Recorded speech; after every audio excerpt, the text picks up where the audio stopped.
अस्सलाम वालेकुम। जो लोग कुवैत में नए वीज़ा पे आते हैं, कुवैत में नए लोग आते हैं, तो उनके लिए कुवैत मिनिस्ट्री की तरफ से एक बड़ा ऐलान किया गया है, बहुत ही ज़रूरी है। नहीं तो कुवैत में बैन लगा दिया जाएगा। एयरपोर्ट पर आते ही उनको एंट्री से बैन कर दिया जाएगा, कुवैत में नहीं आ सकेंगे। नया जो ऐलान किया गया है मिनिस्ट्री को, जो भी लोग, क्या होता है कि नया वीज़ा निकलता है, उनका मेडिकल वगैरह होता है, फिर वीज़ा जाता है छपाई के लिए एम्बेसी में। तो एम्बेसी में जाता है, वहाँ पर चेक किया जाता है। अगर HIV का टेस्ट का रिज़ल्ट वहाँ पर नहीं दिया गया है, ये अभी नया ऐलान किया गया है, अगर टेस्ट रिज़ल्ट वहाँ पर नहीं होगा, HIV टेस्ट का अभी अगर कोई नहीं करता है कोई भी मेडिकल सेंटर, तो एक तरह से वो आदमी एंटर नहीं कर सकेगा कुवैत में, उसको रोक लिया जाएगा।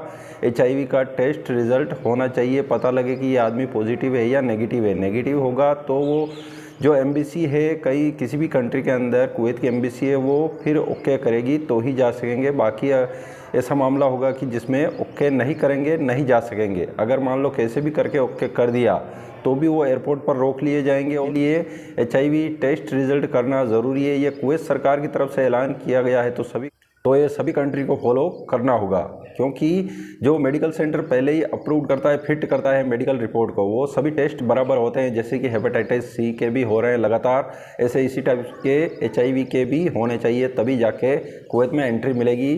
और वीज़ा छपाई हो भी जाती है तो भी एयरपोर्ट पर रोक लिया जाएगा, इस बात का ध्यान रखें। तो HIV का टेस्ट रिज़ल्ट होगा। अभी होता है वो अलग बात है, लेकिन किसी किसी कंट्री में नहीं होता होगा, तो ये सभी के लिए अब कंपलसरी कर लिया गया है। नए लेबर जो कुवैत में आते हैं उनको ये टेस्ट मेडिकल सेंटर की तरफ से करना ज़रूरी होगा, कंपलसरी है सभी कंट्रीज़ के लिए। जो लेबर कुवैत में आते हैं तो उस कंट्री के लिए ज़रूरी है, जिस कंट्री से वो लेबर भेजते हैं, इसीलिए। इसके बाद अगली खबर कुवैत एयरपोर्ट से आई है। कुवैत एयरपोर्ट पर एक फिलिपीनी औरत, जो उसको बैठना था फ़्लाइट के अंदर, सब कुछ रेडी था, टिकट वगैरह, लेकिन जब बोर्डिंग टाइम आया, बोर्डिंग हो गया कंप्लीट, सब बैठ गए, बोर्डिंग टाइम ख़त्म होने में आया, बंद हो गया, तो भी वो फिलिपीनी औरत उसमें नहीं बैठी और एयरपोर्ट पर कहीं गायब हो गई। उसके बाद में जांच करना शुरू किया कि आखिर ये कहाँ गई, वापस तो कुवैत के अंदर नहीं लौट गई। तो उसको जांच किया गया तो पता चला काफ़ी टाइम के बाद कि बाथरूम के अंदर मिली थी। उसके बाद में उससे पूछताछ हुई तो उसने कुछ नहीं बताया, बताने से मना कर दिया। फिर बाद में दूसरी जो फ़्लाइट गई उसमें बिठाया गया, लेकिन मामला दर्ज किया कि आखिर वजह क्या रही।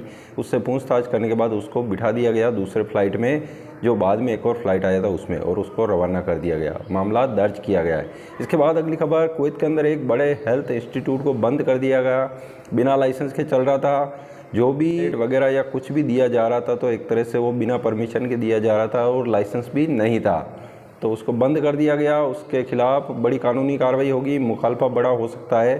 फिलहाल उसको क्लोज़ कर दिया गया है। कुवैत की खबरों में इतना ही। चैनल को सब्सक्राइब ज़रूर करें ताकि कुवैत की आने वाली खबरें मिस ना हो।